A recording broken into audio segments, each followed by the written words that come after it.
the uncontacted tribe were speaking in monkey calls. Yeah, he was like, get out of there. And he was like, because they will use the Tinamu calls. So fascinating when you see people that don't have contact with the outside world. Like, I'm sure you're aware of that recent story, the missionary was killed by the people on North Sentinel Island. What deep within the most untouched corners of the world exist tribes with absolutely no knowledge that modern civilization even exists.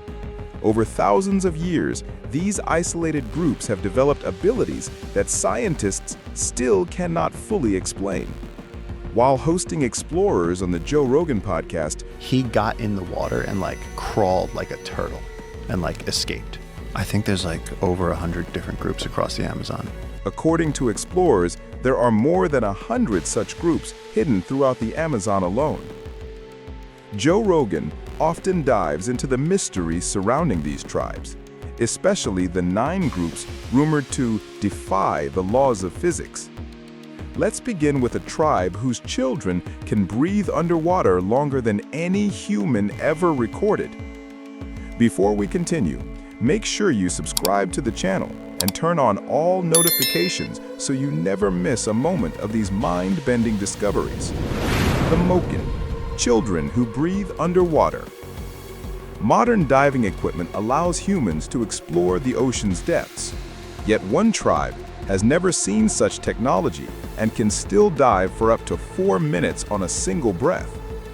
Meet the Moken, sometimes called the Sea Gypsies. Originally from South China, they now live on scattered islands near Thailand and Burma. Their homes are boats called kabangs, and their entire existence revolves around the ocean. But this unique life has come with hardship. Often misunderstood and mistreated by mainland communities, the Moken continue to survive through fishing, freediving, and trading seafood for rice, fuel, and basic necessities, their only point of contact with the outside world. The most astonishing part of their story lies with their children. Growing up diving for food without any equipment, these young freedivers evolved remarkable abilities. They can hold their breath for up to 4 minutes, compared to the average human's 30 to 90 seconds. Their underwater vision is unbelievably sharp. In 1999, Anna Giesland of the University of Lund traveled to study them. She watched Moken children dive with their eyes wide open, picking up shells and cucumbers buried meters below, objects she and her daughter couldn't even see. Giesland proposed 2 possibilities. Either their eyes had adapted through generations, or they had learned to control the shape of their lenses underwater in ways no other humans can. The Hadza, skin so tough they don't feel pain. Now, imagine a tribe whose skin is so resilient that bee stings barely affect them. This is the Hadza of Tanzania, one of the last true hunter-gatherer cultures in the world, with about 1,300 members. They hunt daily using handmade bows with poison-tipped arrows. Whatever prey they catch, they cook and eat immediately. Their favorite delicacy? Honey, taken directly from beehives guarded by swarms of aggressive soldier bees. But the Hadza don't fear the bees. Generations spent in the wilderness have toughened their skin so much that stings cause little to no discomfort. Even more impressive, the Hadza communicate with a bird known as the honey guide. Through whistles and calls, they follow the bird to hidden hives. After smoking the bees out, the Hadza collect the honey and leave the wax for the bird, a partnership that has existed for centuries. The Maori, warriors of legend. Emerging from East Polynesia between 1320 and 1350, the Maori became the indigenous guardians of New Zealand. Their distinct clothing, carving traditions, and deep spiritual identity have shaped their culture for centuries. Their most iconic expression is the haka, a powerful war dance combining synchronized movement, chants, and fierce facial expressions. The haka symbolizes unity, strength, and ancestral pride. Historically, Maori warriors were among the most feared fighters encountered by the British. From childhood, they trained in combat, weapon-making, and tribal warfare. Despite colonization and immense cultural pressure, Maori people preserved their identity, and today their traditions form a vital part of modern New Zealand. The Skeleton Tribe of Papua New Guinea. In the Simbu province of Papua New Guinea resides the legendary Skeleton Tribe. Their origin story is as eerie as their appearance. 2 centuries ago, a group of hunters vanished in the mountains. When villagers went to investigate, they found a cave filled with skeletons and a monstrous creature waiting within. To survive, they painted white skeletal designs on their skin using clay, blending in with the bones. This disguise allowed them to escape unnoticed. To this day, their body painting tradition continues, accompanied by ritual dances, drumming, and spiritual storytelling. The Maasai, defying gravity. Perhaps the most famous tribe in Africa, the Maasai of Kenya and Tanzania are known for their bravery, unique customs, and astonishing height. Wealth is measured by cattle, wives, and children. Their diet is famously centered around meat, milk, and on special occasions, fresh cattle blood extracted safely without harming the animal.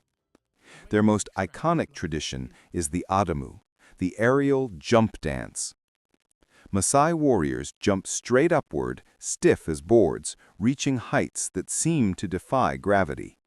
Their exceptional height and strong calcium-rich diet contribute to this ability. The wall-walking tribe, Joe Rogan's mystery. Before continuing, here's the subscriber pick of the day. The rumored tribe capable of walking sideways along walls, as shown in a widely circulated image. These people supposedly violate the laws of physics, though many believe the image to be digitally altered.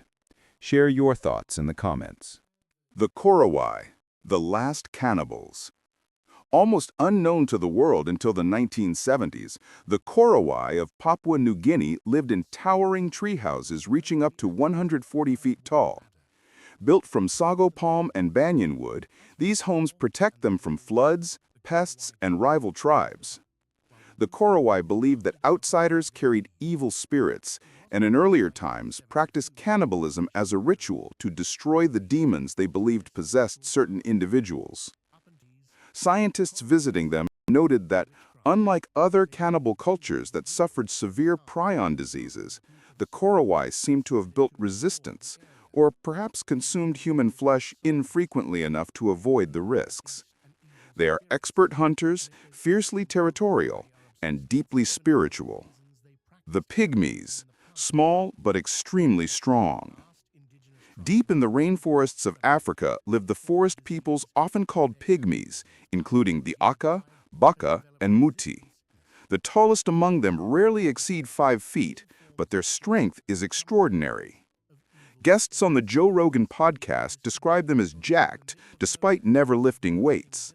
Their hunter-gatherer lifestyle produces dense muscle and incredible stamina. Sadly, their small stature makes them targets for cannibalistic groups that hunt them for flesh or blood. But the forest people are highly skilled hunters and expert climbers. To gather honey, a major part of their diet, they climb over 100 feet into the canopy, using smoke to drive off the bees. The Asaro Mudmen, living ghosts of New Guinea. Covered head to toe in white clay, wearing massive clay masks with frightening expressions, the Asaro Mudmen are among the most iconic tribes in Papua New Guinea. Their ghostly appearance originated when they fled an attack centuries ago. Hiding in a river coated in pale mud, they were mistaken for spirits. Seeing their attackers flee in terror, the Asaro turned the look into a defensive strategy, using fear to avoid future conflict. The Dogon, living on cliffs and reading the stars. Finally, meet the Dogon of Mali, a tribe famous for extraordinary knowledge and unusual cliffside villages. Perched on the 1,600-foot Bandiagra escarpment, The Dogon relocated there centuries ago to escape forced Islamic conversion. French anthropologists in the 1930s were shocked at their scientific knowledge. A sophisticated astronomy system, a detailed calendar, knowledge of human anatomy, complex symbolism with thousands of signs, and spiritual reverence for twins as divine beings. Their mask dances and cliffside architecture make them one of the most mysterious and respected tribes on Earth. Implications of these discoveries. If the claims surrounding this mysterious tribe are even partially true, the implications stretch far beyond anthropology. They challenge the very framework of reality as we understand it. Modern physics operates on principles believed to be universal: gravity, thermodynamics, conservation of energy, and the predictable behavior of matter. Yet reports from deep within this isolated region describe individuals who appear to bend these rules in ways that defy logic and scientific explanation. The first implication is scientific upheaval. If a human population exhibits abilities that contradict established laws of physics, such as anomalous strength, impossible agility, unusual electromagnetic signatures, or reactions to light and matter that modern instruments cannot explain, then our foundational theories may be incomplete. This could spark a new era of research, forcing scientists to reconsider long-held assumptions about the limits of human biology and the nature of physical reality. The second implication is evolutionary shock. What if what we see is not magic, but an evolutionary divergence, a genetic adaptation triggered by extreme isolation, unique environmental pressures, or unknown factors? Such a discovery could rewrite the story of human development, challenging the belief that all Homo sapiens share the same biological boundaries. The third implication is geopolitical tension. Any nation that gains access to people with extraordinary physiological traits, whether natural or misunderstood, could view them as assets, threats, or subjects of intense study. This could lead to exploitation, secrecy, or dangerous competition among governments. Finally, the implications touch philosophy and spirituality. If humans can transcend known physical limits, what else is possible? What does it mean to be human, and what hidden potential might lie dormant within the rest of us? Such a discovery would not just change science, it would change everything. Thank you for watching, and we'll see you in the next one.